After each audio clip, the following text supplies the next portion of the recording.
안녕하십니까. 여수 MBC 뉴스투데이입니다.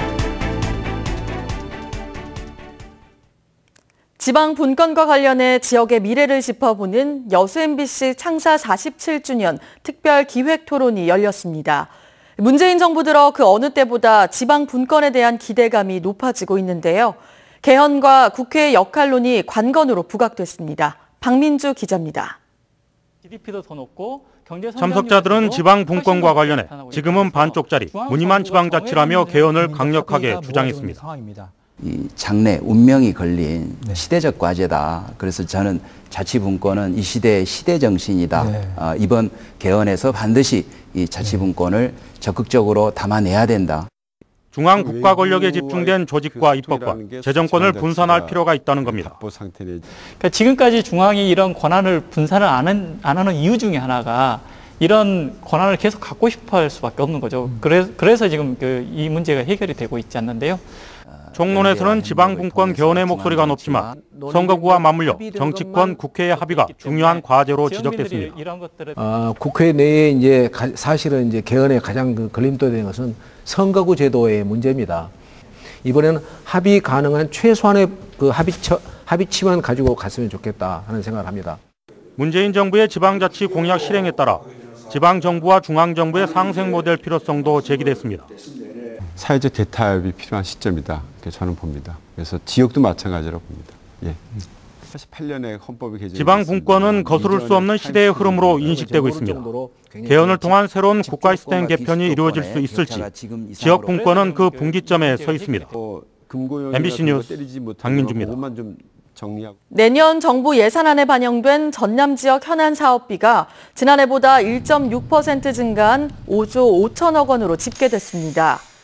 특히 이 가운데 동부권과 관련된 사업 예산은 여수 고운간 연륙 연도구요 건설 362억 원, 기능성 화학소재 클러스터 구축 72억 원, 광양항 항만물류 R&D 테스트베드 구축 4억 원, 순천 신대지구 외국교육기관 설립 3억 원 등입니다. 반면 낙포보도 재개발 사업비 67억 원과 여수 스포츠안전교육센터 건립 사업비 20억 원 등은 내년 정부 예산안에 반영되지 않았습니다. 예년과 달리 올해 전남 남해안에는 적조가 발생하지 않고 있습니다. 대신 고수온이 기승을 부리면서 여수 지역에서는 어류 폐사로 인한 피해액이 1억 원을 넘어섰습니다. 문영철 기자입니다. 수산당국이 예상한 올해 적조 발생 시기는 이달 초부터 중순 사이. 하지만 일부 해역에서 극히 적은 양의 적조 생물이 관찰됐을 뿐 아직까지 적조 발생의 기미는 보이지 않고 있습니다. 올해는 대마 난류의 세력이 강해 남해안 일대에 적조 생물이 유입되지 못하고 동해안으로 빠져나갔기 때문입니다. 7월 말부터 바닷물 온도가 급상승해 30도에 가까운 고수온이 지속된 것도 유해성 적조 생물의 증식을 막는 데 도움이 됐습니다. 이 때문에 많게는 수백억 원의 피해가 발생한 예년과는 달리 올해는 적조 피해가 없을 거란 전망이 나옵니다. 다만 뒤늦게 찾아오는 가을 적조가 복병이 될 수 있습니다. 2012년도에도 10월달경에 적조가 발생한 적이 있었기 때문에 10월달까지 적조 발생에 대해서 계속 모니터링을 해서. 한편 지난해부터 본격화된 고수온은 올해도 기승을 부리고 있습니다. 현재 여수와 고흥 해역의 수온은 평년보다 최대 3도가량 높은 28도 내외. 뜨거워진 바닷물에 여수 지역 양식장 4곳에선 지금까지 물고기 5만 3천여 마리가 폐사해 잠정 피해액이 1억 3천만 원을 넘어섰습니다. 고흥 거금도에서 경남 거제 해역까지 내려진 고수온 주의보도 3주 넘게 이어지고 있습니다. 수산당국은 다음 주쯤 주의보가 해제될 것으로 내다봤지만 일부 연안에선 고수온이 지속될 수 있다며 양식 생물에 대한 철저한 관리와 지속적인 예찰을 당부했습니다. MBC 뉴스 문형철입니다. 여수 돌산 인근의 해수에서 비브리오 폐혈증균이 검출됐습니다. 여수시는 지난 21일 돌산의 굴전마을 인근에서 바닷물을 채취해 검사한 결과 비브리오 폐혈증균이 검출됐다고 밝혔습니다. 여수시는 비브리오 폐혈증의 치사율이 50%에 달한다며 어패류를 충분히 익혀 먹고 피부에 상처가 있는 사람은 바닷물과의 접촉을 피해야 한다고 강조했습니다. 남해안의 효율적 활용과 바닷물의 채취 영향 분석을 위해 30여억 원의 예산이 편성됐습니다. 해양수산부는 내년에 16억 원의 사업비를 들여 여수와 통영 인근 수역에 대한 해양 공간 계획을 수립할 계획이라고 밝혔습니다. 해수부는 또 17억 원의 예산을 투입해 남해안 배타적 경제 수역에서의 바다 모래 채취가 수산 자원에 미치는 영향을 조사하고 해당 수역의 복원 기술을 연구할 방침입니다. 운영 8년째인 전라남도의 찾아가는 산부인과가 호응을 얻고 있습니다. 그러나 여전히 분만 취약 지역 비율은 전국 최고치를 기록하고 있어 출산 의료 환경 개선 노력이 시급합니다. 신광하 기자가 보도합니다. 대형 트럭을 진료실로 개조한 찾아가는 산부인과입니다. 초음파 등 의료 장비를 탑재한 차량을 타고 산부인과 전문의와 간호사가 매달 2~3차례씩 산부인과 없는 지역을 방문합니다. 일반 산부인과에서 진료받는 게 턱없이도 너무 많이 돈이 비싸거든요. 근데 그거를 이제 무료로 이용할 수 있다고 하니까 좋습니다. 지난 2009년 시작된 찾아가는 산부인과가 운영 8년째를 맞았습니다. 시작 당시 9곳에 달하던 순회 지역은 4곳으로 줄었고 강진, 고흥, 영광 지역에서는 그동안 산부인과와 분만실이 설치되기도 했습니다. 올 들어 지금까지 찾아가는 산부인과를 이용한 임산부는 1,500명. 열악한 산부인과 의료 환경을 개선하는 데 기여하고 있습니다. 광주라든지 목포 이런 쪽으로 가셔야 되는 부분은 이제 안내를 해드려서 조금 더 이제 그런 모성 사망률이라든지 좀 건강한 모성 사망률을 줄이고 건강한 아이를 낳을 수 있도록 그렇게 지원하고 있습니다. 분만 취약 지역인 전남의 합계 출산율은 1.49명으로 전국 1위 수준입니다.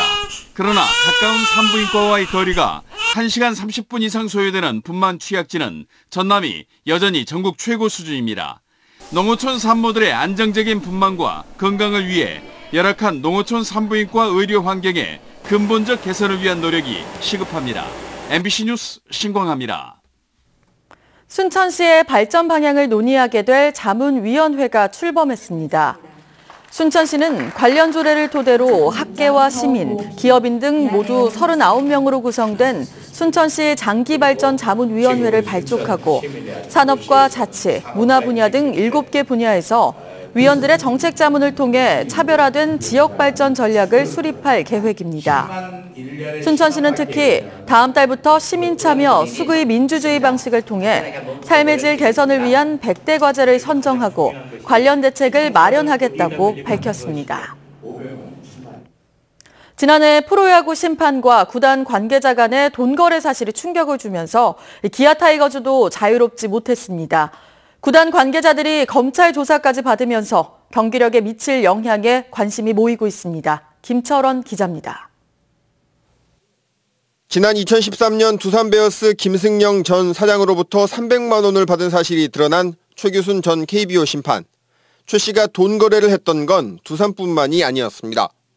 최 씨는 지난 2012년과 2013년 기아 구단 직원 2명으로부터 각각 100만 원씩 송금받은 것으로 기아 구단이 밝혔습니다.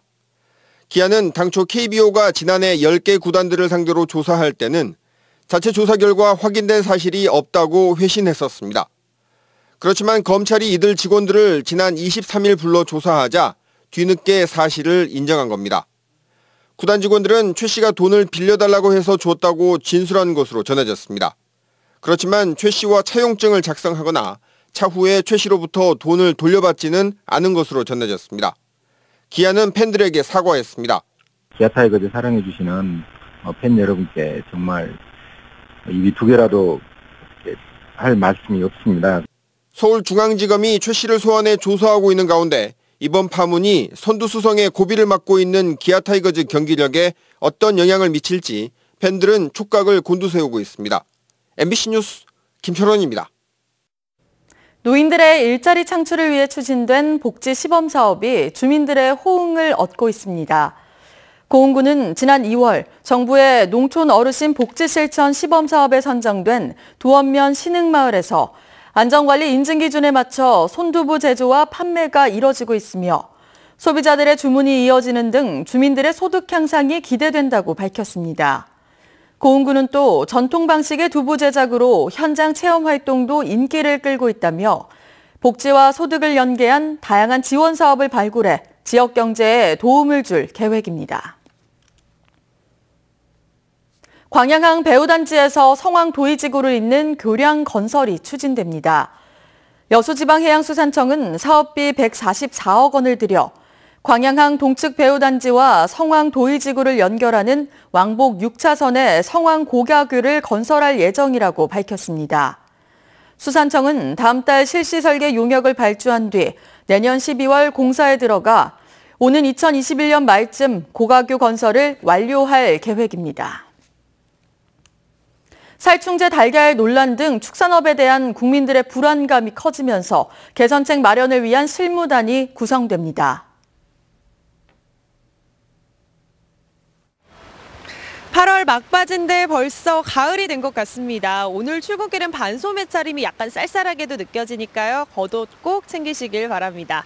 현재 파주 13도, 서울도 16.2도를 보이는 등 중부 내륙 지방을 중심으로는 15도를 밑돌고 있고요. 어제는 25도를 웃돌던 남부지방도 지금은 20도 안팎을 보이고 있습니다. 낮 동안에도 제법 선선하겠는데요. 중부지방의 경우는 한낮 기온이 어제와 비슷하겠지만 남부지방은 광주와 대구가 25도 선으로 어제보다도 5도가량이나 기온이 크게 떨어지겠습니다. 지금 전국 하늘에는 구름이 많은 상태인데요. 오후부터는 고기압의 영향권에서 차츰 맑은 하늘이 드러나겠고요. 햇살이 강하게 내리쬐면서 자외선 지수도 높게 나타나겠습니다. 출근길 자세한 현재 기온 보시면 서울 16.2도, 춘천 14.4도로 아침 공기가 서늘한 상태고요. 한낮에는 서울 25도 등 대부분 25도 안팎으로 초가을 날씨를 보이겠습니다. 당분간 맑은 가운데 일교차는 점점 더 벌어지니까요. 감기 걸리지 않도록 조심하셔야겠습니다. 날씨였습니다.